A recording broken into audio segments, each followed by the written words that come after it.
In this tutorial, we'll create the first AI agent in Specteron. The goal is not to automate every support case at once, but to create a focused agent that is ready for testing. Start by opening the AI Agents section.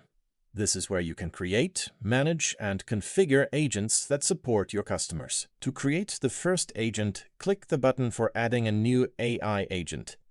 At this stage, we want to keep the setup simple and focused. Now we add the knowledge base. The knowledge base is the source of information the AI agent will use to answer customer questions. First, we can add knowledge based on a website link. Just paste the URL, and Specteron can use the content from that page as information for the AI agent. After that, we can also upload files, such as PDFs, instructions, company documents, product guides, or FAQ materials. These files become part of the knowledge base and help the agent give more accurate answers. For the first AI agent, it is best to add only the information that matches its purpose.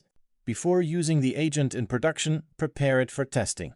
Testing helps you check if the agent understands its role, follows the tone, and respects the response boundaries. Now the first AI agent is created. From here you can test it, review its answers, and adjust the configuration before using it with real customers. This completes the first AI agent setup. You now have a focused agent with a clear name, role, tone, and response boundaries. In the next steps, you can test the agent and improve it before connecting it to live support workflows.